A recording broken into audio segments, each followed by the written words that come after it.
यतिखेर हेर्दै हुनुहुन्छ त्रिशुली खबर टिभी। 24 घण्टा ताजा खबरको लागि हाम्रो च्यानललाई सब्स्क्राइब गर्नुहोला, नजिक रहेको बेल आइकन दबाई हामीसँग जोडिनुहोला।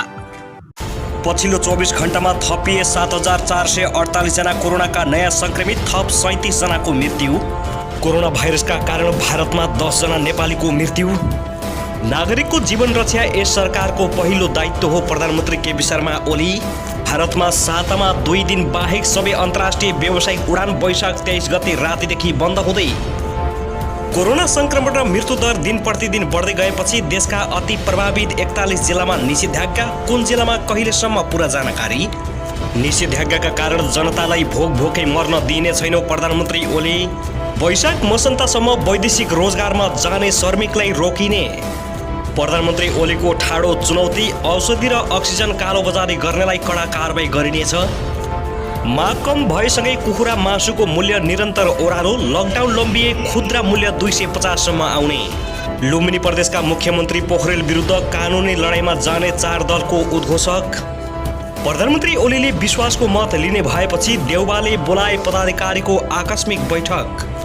र भोलि 21 गतेबाट देशका यी जिल्लामा थप कडा लकडाउन हुँदै, यी सबै बन्द।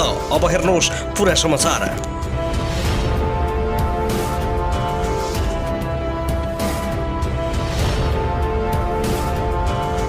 दर्शकबिन नमस्कार, तपाईहरुलाई स्वागत छ हाम्रो च्यानल त्रिशुली खबर टिभीमा। यदि हाम्रो च्यानललाई अहिलेसम्म सब्स्क्राइब गर्नु भएको छैन भने सब्स्क्राइब गरी नजिक रहेको बेल आइकन दबाई हामीसँग जोडिनुहोला। दर्शकबिन सधैँ आज पनि हामी तपाईहरुमाझ विशेष खबरका साथ उपस्थित भइसकेका छौं। यो भिडियोलाई अन्तिमसम्म हेरी हामीलाई साथ दिनुहोला। दर्शकबिन हाम्रो मेहनतको लागि एउटा सानो लाइक गर्न पनि नभुल्नुहोला। दर्शकबिन सबैभन्दा पहिले कोरोना अपडेट बारे जानकारी गराउन चाहे। नेपालमा थप 7388 जनामा कोरोना भाइरसको संक्रमण देखिएको छ। देशभरका प्रयोगशालाहरूमा गत 24 घण्टामा आरटीपीसीआर विधिबाट गरिएको परीक्षणका क्रममा सोमबार थप 7388 जनामा संक्रमण पुष्टि भएको स्वास्थ्य तथा जनसङ्ख्या मन्त्रालयले जानकारी दिएको हो। स्वास्थ्य तथा जनसङ्ख्या मन्त्रालयका अनुसार गत 24 घण्टाको अवधिमा देशभरका प्रयोगशालाहरूमा गरी 16658 जनाको आरटीपीसीआर विधिबाट नमुना परीक्षण गरिएको थियो। त्यस्तै गत 24 घण्टामा 518 जनाको एन्टिजेन परीक्षण गर्दा 60 जनामा कोरोना संक्रमण संकेत एन्टिजेन पोजिटिभ देखिएको मन्त्रालयले जानकारी दिएको छ। पछिल्लो 24 घण्टामा आरटीपीसीआर र एन्टिजेन परीक्षणबाट गरी 7448 जनामा कोरोना संक्रमण पुष्टि भएको स्वास्थ्य तथा जनसङ्ख्या मन्त्रालयले जानकारी गराएको हो। त्यस्तै कोरोना भाइरसको संक्रमणबाट पछिल्लो 24 घण्टामा 37 जनाको मृत्यु भएको पनि स्वास्थ्य तथा जनसङ्ख्या मन्त्रालयले जानकारी दिएको छ। यो सँगै नेपालमा कोरोना संक्रमणबाट हालसम्म मृत्यु हुनेको कुल सङ्ख्या 3362 पुगेको मन्त्रालयले जानकारी दिएको हो।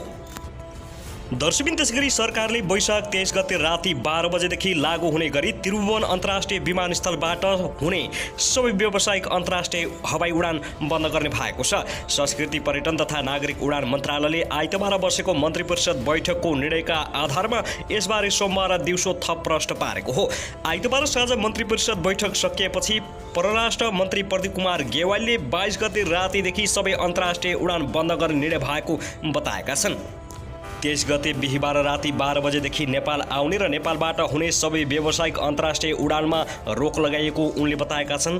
मन्त्रालयको नागरिक उडान महाशाखाको प्रमुख समेत रहेका सहसचिव लामी छानेले हाल नेपाल र भारतबीच भइरहेको एयर बबल अवधारणा अनुसारको उडानलाई हप्ताको 7 दिनबाट हटाएर थप 2 दिनमा झारिएको छ। भारतसँग थप कडाइका साथ सातामा 2 दिन उडान हुने भएका छन्।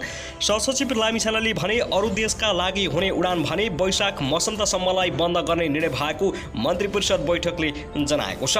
त्यस्तै उनले हाल देखिएको कोरोना महामारीको चेन ब्रेक गर्नुपर्ने भएकाले अन्तर्राष्ट्रिय उडान धेरै लामो समयसम्म बन्द नहुने पनि बताएका छन्। यो धेरै लामो समयसम्म जाँदैन, त्यसैले तत्काललाई भारत बाहेकका सबै मुलुकमा भइरहेका उडान तत्काल बन्द गर्ने निर्णय भएको हो। अब पहिले जस्तो उद्धार तथा चार्टर उडान पनि हुने छैनन्। त्यसैले आन्तरिक उडान सोमबार रातिदेखि बन्द हुने भएका छन्। आन्तरिक रूटमा भने आपतकालीन उद्धार तथा हेलिकप्टर चार्टरलाई भने परिस्थिति अनुसार अनुमति दिन पनि सकिने मन्त्रालयले जनाएको छ। दर्शकबिन त्यसैगरी प्रधानमन्त्री केपी शर्मा ओलीले नागरिकको जीवन रक्षाका लागि सरकार लागि परेको बताएका छन्। सोमबार देशवासीका नाममा सम्बोधन गर्दै उनले सरकार महामारीबाट जनताको जीवन जोगाउन लागि परेको बताएका हुन्। हरेक नागरिकको जीवन रक्षा यस सरकारको पहिलो दायित्व हो, प्रधानमन्त्री ओलीले भनेका छन्।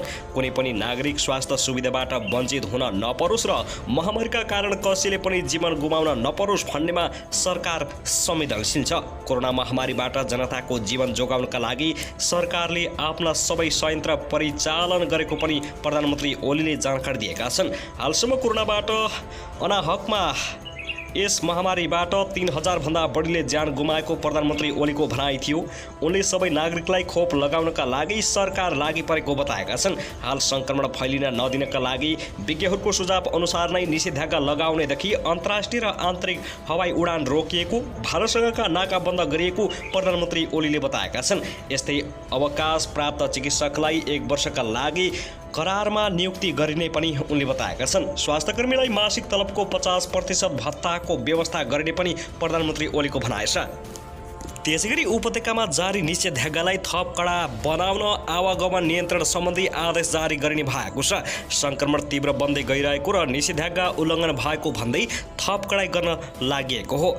त्यसका लागि काठमाडौँ, भक्तपुर र ललितपुरका प्रमुख जिल्ला अधिकारीहरूले सरकारी कर्मचारीलाई सम्बन्धित कार्यालयबाट अत्यावश्यक र अनुमति दिएका सेवा प्रवाहका लागि सीमित सवारी पास मात्र जारी गर्ने, बैंक तथा वित्तीय संस्थाका हकमा एउटा 4 पाङ्ग्रे र एउटा 2 पाङ्ग्रे सवारी चलाउन दिने एवं सरकारी कार्यालयमा रहेका सवारी मध्ये 50% मात्रै सञ्चालनमा ल्याउने गरी अर्को आदेश जारी गर्न लागेका छन्। भक्तपुरका पर्जियो प्रेम प्रसाद भट्टराईले यस विषयमा 3वटै प्रशासनको संयुक्त छलफल भएको र छिट्टै निर्णय सार्वजनिक गरिने बताएका छन्। उनले भने अब बैंक तथा वित्तीय संस्था र तोकिएका सेवा प्रवाहका लागि सरकारी कार्यालय र आगमनका लागि यसअघि जारी गरिएका निषेधाज्ञामा थप केही कडा प्रावधान ल्याउने बारे छलफल भएको छ।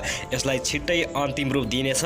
सडकमा अत्यावश्यक कामका लागि हिँड्ने पैदल यात्रीले पनि त्यसको औचित्य र प्रमाण देखाउनु पर्ने बारे पनि छलफल भएको भट्टराईले बताएका छन्। वैशाख 16 मा जारी गरिएको 1 साता लामो निषेधाज्ञा बुधबार सकिँदैछ।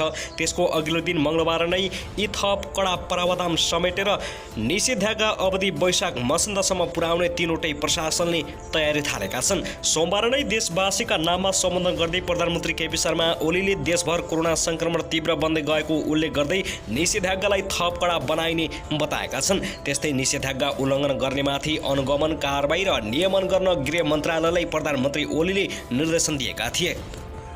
त्यसैगरी कोरोना महामारी रोक्न कोरोना भाइरस संक्रमण तीव्र बन्दै गएपछि सरकारले अति प्रभावित 41 जिल्लामा पूर्ण तथा आंशिक निषेधाज्ञा लागू गरेको छ। तीमध्ये 30 जिल्लामा पूर्ण तथा 11 जिल्लामा निश्चित क्षेत्र निषेधाज्ञा लगाइएको हो। जिल्लाभर निषेधाज्ञा लागू गरिएका जिल्लाहरूमा काठमाडौँ, भक्तपुर, ललितपुर, सुर्खेत, बाँके, कास्की र कैलाली रहेका छन्।